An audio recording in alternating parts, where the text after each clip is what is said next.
The question is, was the Fantastic Four First Steps fantastic? No, it was not. No, unfortunately, I agree with Nonsenser here. It wasn't exactly great. In fact, I wouldn't even say it was good. It was just okay. And there are a lot of factors that led to me saying it's just okay. Number one, the pacing was atrocious. Yeah. I almost fell asleep 4 times in the first 40 minutes. Well, the first 40 minutes were basically, these are the Fantastic Four. We haven't given you a first film, but this is what would have happened in the first film. And that's just kind of tiring to watch, to be completely honest. But then it did build on what the story would become, but it just felt really boring. Yeah, it did. And to be completely honest, some of the acting was kind of spotty. I actually think the best character in this movie was Johnny Storm, and second best was The Thing.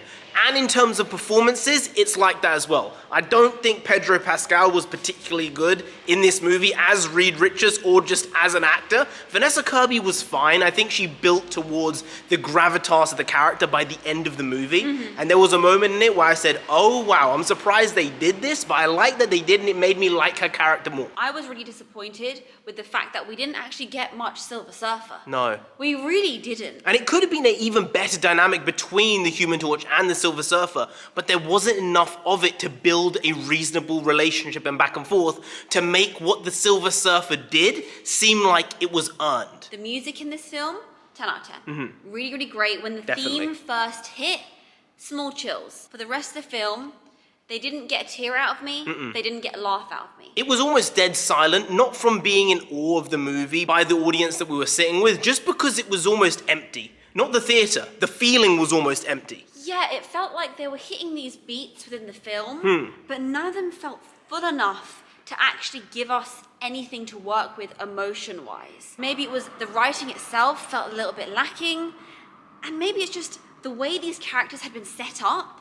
It wasn't enough to really draw the audience in 100%. A lot of people said it was the best MCU film of the year and one of the best in the last 5 years, but for me, it was just kind of mid. I think Thunderbolts was way, way better than this in terms of emotion, in terms of storytelling, in terms of characters, in terms of superpowers, because even though Johnny Storm had some great moments and Sue Storm as well, Mr. Fantastic barely used his stretchy powers in the entire movie. I was expecting more from the superpower front. We got a lot of Herb the Robot, very cute, but not doing enough to fill the gap of the superpowers. No.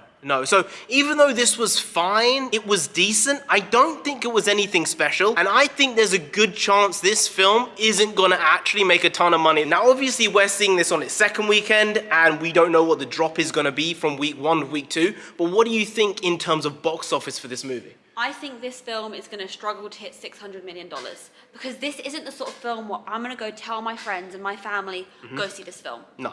And it's not the sort of film that me and you are going to look at each other and say, you know what, let's go see this film again. This is a second watch in the cinema.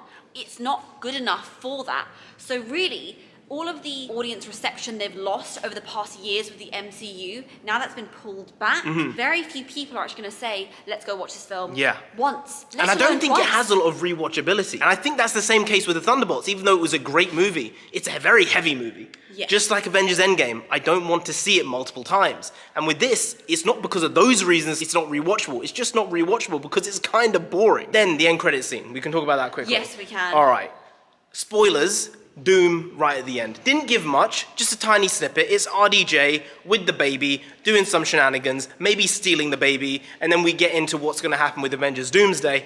I'm saying this theory out right now. I think Dr. Doom's face is all mangled and destroyed because he is a Tony Stark variant, right? And I think he used the stones, but he survived. So his face is all wrecked. And that's why. So in their universe, maybe the stones don't exist anymore because he already used them. Oh. Obviously, the normal story with Doctor Doom is his face is completely destroyed. And with what we saw in Avengers Endgame with Tony Stark, he looked like a mess. And then he ended up getting, finished off by himself, saving the universe, saving the multiverse, basically. So Avengers Doomsday might be great. I sure hope it's better than the Fantastic Four First Steps, because as a first step, as a first introduction to these characters again, not the greatest. In fact, not fantastic.